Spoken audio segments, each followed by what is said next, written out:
Hello အားလုံးပဲမင်္ဂလာပါကျွန်တော်ဒီနေ့ဗာလေး sharing လုပ်ချင်လဲဆိုတော့ထုံးစံတိုင်းပေါ့ကျွန်တော်ရဲ့ကားပေါ့နော်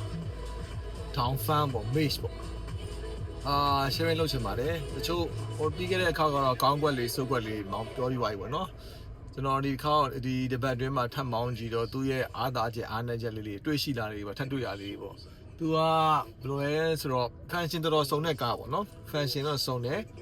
အဲ function စုံတဲ့ကားထဲမှာပါတယ်ဒါပေမဲ့ခုနပြောသလို dashboard ပေါ်မှာဘာခလုံးမှမပါဘဲနဲ့ဒီ infotainment screen ထဲမှာပဲ key တွေအကုန်ထည့်ထားတာမျိုးဒါကတော့ကောင်းတဲ့ချက်လားမကောင်းတဲ့ချက်လားတော့မသိပေမဲ့ကျွန်တော်အနေနဲ့တော့ဒါတော့မကြိုက်တဲ့ချက်တွေထည့်တယ်ဘာလို့ဆိုတော့ကျွန်တော်ကဗျာကားစီးရင်သိရမလားဘေးနားမှာခလုတ်တွေအများကြီးနဲ့မ function စုံတာပေါ့ဗျာအဲလိုမျိုးပေါ့ခလုတ်တွေတော့အများနဲ့ကျွန်တော်အဲ့လိုမျိုးကျင့်ပါနေတာဒါပေမဲ့ဒီကားကကြတော့ဘာခလုံးမှမပါဘူး TRN ကလွဲလို့ဆိုတော့အဲ့လိုမျိုးဖြစ်နေတဲ့အတွက်ကြောင့်မလို့ကျွန်တော်အဲ့တခုအဲ့ဒါလေးတခုတော့ကျွန်တော်မကြိုက်တဲ့အချက်ပေါ့နော်အဲ့လိုရှိတယ်နောက်တစ်ခုကကြတော့ဒီကောင်ကဘာလဲဆိုတော့ဒေါ်လော့မှာကတကယ်တော့တွေ့တာပေါ့နော်သူ့ရဲ့ဟာကဒီကျွန်တော်ဒေါ်လော့ function ကိုအကုန်ပေးထားတယ်ကားတော့ကိုကယူသွားတယ်ပိတ်လိုက်တယ်ပိတ်ပြီးတော့မှကိုကကားကိုဆက်တက်လိုက်တယ်အပြင်ထွက်လိုက်တယ်ပြီးတော့မှဒေါ်လော့ကိုကီးနဲ့နှိပ်စရာမလိုပဲနဲ့အဝေးရောက်သွားတဲ့အခါမှာဒေါ်လော့ကအော်တိုပိတ်ရတယ်ဒါကပုံမှန်ပေါ့နော်ဒါပေမဲ့တစ်ချက်ပါဖြစ်လဲဆိုတော့သူကဘောင်းမီ8ထဲတော့ mostly ရရပေါ့နော် maybe ကျွန်တော်တခါပါတော့ဒီလိုမျိုး8ပေါ့လေးလွယ်8တို့ထားတော့ကြောပိုး8တို့ something အဲ့လိုမျိုးထိတ်ထားရတခါကြာရင်သူကဒီကားနဲ့ဒေါ်ကီးနဲ့ကဝေးသွားသည့်တိုင်အောင်တစ်ချက်မပိတ်သွားအောင်အဲ့ဒါလေးတစ်ခုရှိအဲ့ဒါထုံးတယ်တိုင်းပါဗျာ China ဆိုတော့ဒါတော့နားလေပေးလို့ရလားမရလားဆိုတော့လေပေါ့ China ဆိုတော့လဲဘယ်လိုပြောရမလဲဆိုတော့အဲ့တစ်ခုလေးတော့ရှိတယ်ပေါ့တစ်ခါအမြဲတော့မဟုတ်ပဲ10ကားမှာ9ခါလောက်ကတော့မိတယ်3ခါလောက်ကတော့အဲ့လိုမမိဘူးသူမပိတ်သွားဘူးအဲ့တော့ပြန်လှည့်ကြည့်ရ100% ယုံမနေရအောင်အဲ့လိုပေါ့အဲ့တစ်ချက်ရှိမယ်ပေါ့နော်အခုတော့ရှိတာတော့ကိုကကီးကိုဘောင်းမီ8ဘောင်းမီမှာတွဲထားတဲ့ဟာမျိုးချိတ်ထားတော့နဲ့ချိတ်ထားဟာမျိုးဆိုတော့ကောင်းကောင်းမိတယ်အဲ့ဒါကြိုက်တော့ကားနာကက်လိုက်ရင်အော်တိုပွင့်မယ်ကားနဲ့ဝေးသွားလို့ရှိရင်တခါအော်တိုပိတ်သွားမယ်အဲ့ဒါတော့ကောင်းတယ်အဲ့လိုပုံစံနဲ့လုပ်လို့ရတယ်နောက်တစ်ခုကကျတော့ तू ကပိတ်သွားလို့ရှိရင် तू ကကောင်းတဲ့ချက်လည်းရှိတယ်ဘာကောင်းလဲဆိုတော့ကားကိုတကားအလုံးပိတ်ပြီးတော့နဲ့ပိတ်ခဲ့လို့ရှိရင်မှန်နေမတင်ခဲ့ဘူးမေ့သွားဆိုတော့မှန်နေမတင်ခဲ့လို့အဲ့မှန်နေကအော်တိုတင်တာဘယ်မှန်၄ချက်လုံးအဲ့၄ချက်လုံးတော့အော်တိုပိတ်လိုက်တာအဲ့တော့အဲ့ဒါကောင်းတဲ့ချက်ဒါကတော့ safety ပဲပေါ့နော်မကောင်းတဲ့ချက်ကအထဲမှာလူဆောင်ပြီးနေခြင်းနဲ့ဆိုရင်မရဘူးတော့ကျင်တာစက်ကြီးပိတ်တယ်တော့ယူသွားတယ်တယောက်ကဆိုရင်အဲ့လူဒီအထဲမှာပိတ်မှန်ကြီးအကုန်တင်သွားပြန်ချလို့မရအဲ့လိုပုံစံမျိုးပိတ်အထဲမှာကလေးတွေကြံခဲ့မယ်ဆိုရင်ပေါ့ဥမာနော်ကလေးတွေကြံခဲ့မယ်ဆိုရင်အရန်အန်နေများတယ်ကလေးတွေကြံခဲ့မယ်ဆိုကိုကမေ့ပြီးတော့ကလေးကအခါအိတ်တော်ကြီးထားခဲ့မယ်ထားပါတော့အိတ်ဘယ်လိုပြောကလေးကတော့မေ့တော့မေ့ပေါ့ဗျာဒါပေမဲ့ anyhow ကလေးတွေရှိခဲ့လို့ရှိရင်ကြံခဲ့မယ်လားဆိုရင်မလွယ်ဘူးသူကစကြမှာအလုံးပိတ်ပြီးတော့မှန်နေကုန်တင်သွားတော့အထဲမှာကလေးကကြံခဲ့နိုင်အဲ့လိုမျိုးတော့ရှိတယ်အဲ့ဒီချက်တော့ကောင်းတဲ့ချက်လည်းရှိတယ်ဆိုးတဲ့ချက်လည်းရှိတယ်ပေါ့နော်ပြီးရင် तू ကဘယ်လိုလဲဆိုတော့ဆက်ပိတ်လိုက်တာနဲ့မီးတွေအကုန်လုံးလင်းနေတယ်ပေါ့တွင်ငံမီးအချိန်တစ်ခုထိပေါ့လင်းနေတယ်ပေါ့နော်အဲ့မီးကိုပိတ်ထားလို့တော့မရဘူးအဲ့မီးကခါဆက်သွားရတဲ့အကုန်မီးအတွင်းမှာဟိုကအနောက်မှာလည်းလင်းနေဒီရှင်းတဲ့ပေါက်လည်းလင်းနေပေါ့နော်အဲ့ဒါလေးကတော့သွားပြီးတော့ဟို adjust လို့မရနိုင်ဘူးကျွန်တော်တို့ခုတော့မတွေ့သေးဘူးဗျမပါဘူးလို့ပြောတယ်အဲ့လိုမျိုးဒါမီးလင်းနေတာသူထည့်ပြရအချက်ပေါ့ကောင်းပါတယ်မကောင်းလည်းမဟုတ်ဘူးကောင်းတယ်ပေါ့နော်အဲ့ဒါလေးတစ်ခုတွေ့တယ်အဲ့လို safety fine နေတော့တော်တော်များများတော့သူကလုတ်ပေးထားတယ်ပေါ့နော်ဥမာကျွန်တော်ခုနကပြောလို့ပဲသူကဂီယာထိုးမှာ hand brake ဖြုတ်လို့ရတယ်နော် back gear ထိုးမှာ hand brake ဖြုတ်လို့ရတယ် hand brake ကဒီတိုင်းကိုရက်အောင်ချင်းနေရကွာဆက်လို့တန်းဖြုတ်လို့မရဘူး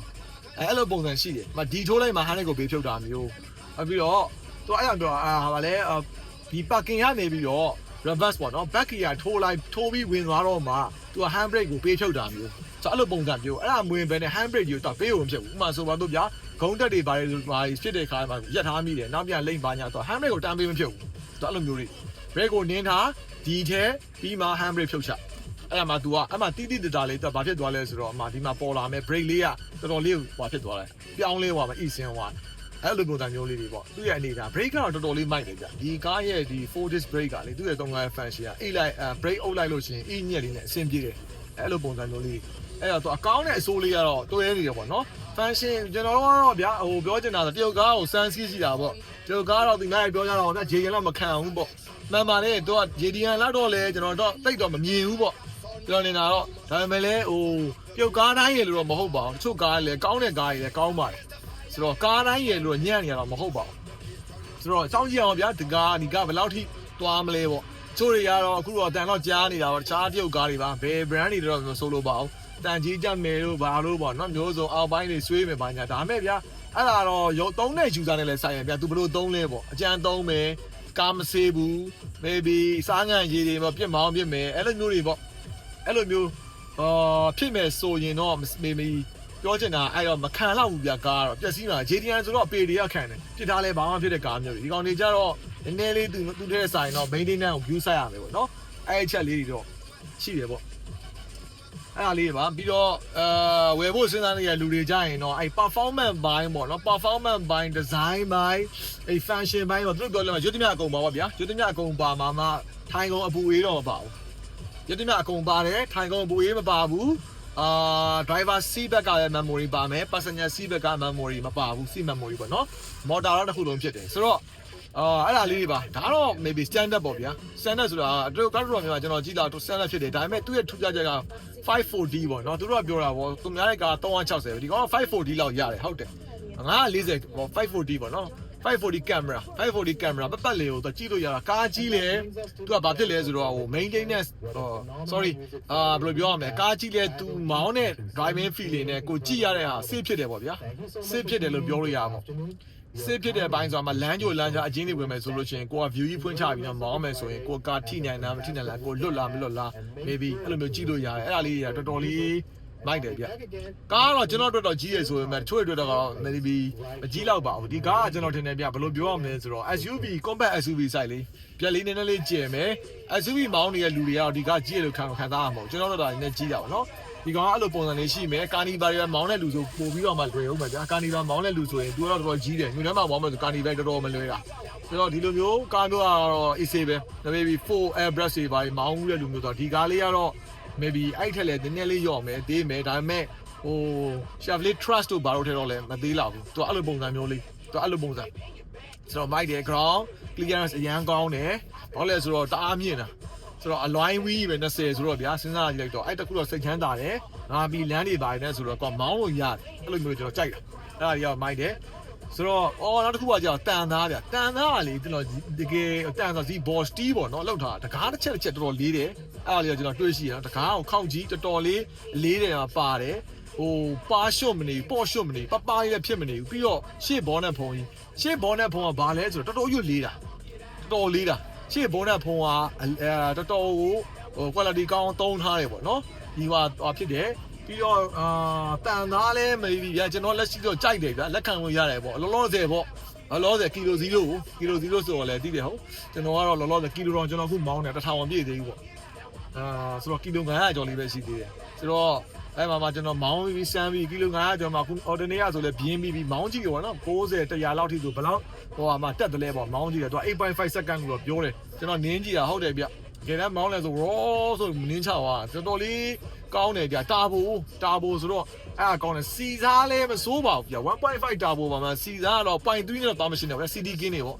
0.3 နဲ့တော့သွားရှင်းလို့မရဘူး 0.3 ရဲ့ထဲတော့စာရင်ညာမယ်ဒါပေမဲ့တေချာတစ်ခုကတော့ 2.0 2.5 လောက်တော့သွားမှာမဟုတ်ဘူးသူကပုံမှန်ပဲစီစားလဲအဆင်ပြေတယ်ကျွန်တော်လည်းမောင်းလာပဲတောင်းလျှောက် okay တယ်ပေါ့နော်အဲ့လေးလာပြီးတော့မျှဝေတာပါဆိုတော့China ကောလုံးဝမကြိုက်ဘူးမစင်စားဘူးဆိုတဲ့လူမျိုးတွေကတော့တေချာတယ်ဒါကတော့ဒါဖတ်မေးရသူတို့တော့မဖြစ်နိုင်ဘူးဘာလို့လဲဆိုတော့ဘာပြောသူတို့လက်ခံမှာမဟုတ်ဘူးတခုတော့ရှိတာပေါ့နော်ကိုကကီလို0စီးကျင်တယ် China ကောလုံးဝစဉ်းစားနေတယ်ဆိုရင်ဘယ် brand ကိုရွေးရမလဲဆိုရင်ကျွန်တော်အကြံပေးရတော့ down fan မေးဒီမစိုးတဲ့အထဲမှာတော့ပါတယ်ရုပ်ဖက်ပိုင်းရော performance ပိုင်းရော maybe quality ဘိုင်းရောပေါ့နော်စိုးတာလေးတော့ကျွန်တော်ခုနပြောပြီးအဲအားနေချက်တော့ရှိတယ်ကျွန်တော်အကုန်ကောင်းတယ်သူ့ထက်မှာဆိုရင်ကျွန်တော်ကအားပေးတယ်ကျွန်တော်လည်းကြိုက်တယ် Beijing H7 ယူတင်တယ် Beijing H7 ကကျွန်တော်ကြိုက်တယ်ပြီးရင် Jador ပေါ့ဗျာ Jador T2 ပေါ့ပြောအောင်နေတော့ T2 တော့ကြိုက်တယ်ဈေးပဲမကြိုက်တာပြီးရင် Chang'an ပေါ့ Chang'an လည်းတော်တော်လေးCS75 plus ပေါ့နော်အဲကောင်ကတော်တော်လေးရောင်းရတယ်မှာပါတယ်အပြင်မှာလည်းလှတယ်ဗျမိုက်တယ်Chang'an စီးရတဲ့ user တွေလည်းတွေ့တယ်ပေါ့နော်သူအယောင်လေးရစားအဖြူမဟုတ်တဲ့အပြာအခြားအယောင်တွေပေါ့နော်အဲ့လိုအယောင်လေးတွေတော်တော်လေးမိုက်Chang'an လည်းအားပေးတယ်ဒါပေမဲ့တရုတ်ကားတွေပါပဲတရုတ်ကားတွေဆိုပေမဲ့လည်းကီလို0စဉ်းစားတဲ့လူမျိုးတွေဆိုရင်ကျွန်တော်ကအားပေးတာပါဆိုတော့ဟိုချို့လည်းကောင်းလို့စီးလာကြတာပေါ့ဗျာဒါမှမဟုတ်လည်း နှစ်ချက်တော့စဉ်းစားရမှာပေါ့ကောင်းလို့စီးလာလားရွေးစရာမရှိလို့ပဲစီးလာလားဆိုတော့မသိဘူးပေါ့ကျွန်တော်ကတော့ဟိုပေါ့ရွေးစရာမရှိလို့စီးလာတယ်မှာပါတယ်ကောင်းလားကျွန်တော်မသိသေးဘူးဒီလိုဆိုတော့ကျွန်တော်လည်းတွေ့ရှိတာပြောပြတာအားနည်းချက်တွေ့ရင်လည်းထပ်ပြောဦးမှာအားနည်းချက်တော့ဟိုပေါ့အခုလောလောဆယ်တော့ accessory တော့မတွေ့သေးဘူးပြ accessory ရှားတယ်ဥပမာကျွန်တော်တဲကားလေးလိုချင်တယ်တဲကားတော့ maybe စိုင်တိုင်းမရဘူးခုံစွတ်တော့ရနေပြီအဲ့လိုမျိုးတွေပေါ့ရှားတယ်ပေါ့နော်ဒီ steer line စွတ်တော်မှမနေဟိုရှားတယ်ဆိုတော့တရုတ်ပြည်ကကော့ကိုပါမယ်အဲ့လိုပုံစံလုံနေရပေါ့နော်ဆိုတော့အဲ့လိုပုံစံတွေတော့ရှိတယ်တရုတ်ပြည်မှာတော့ accessory 4တွေကအကြည့်ပြီးသွားပြီပေါ့နော်သူ့ရဲ့ link တွေတော့အဆင်ပြေပါတယ် aircon လည်းကုန်နိုင်တယ် raw aircon ဖြစ်တယ်ပေါ့နော်ဟုတ်ကဲ့နောက်ပတ်လေးတက်ပြီးတော့မျှဝေပေးပါမယ်အားလုံးကျေးဇူးပါ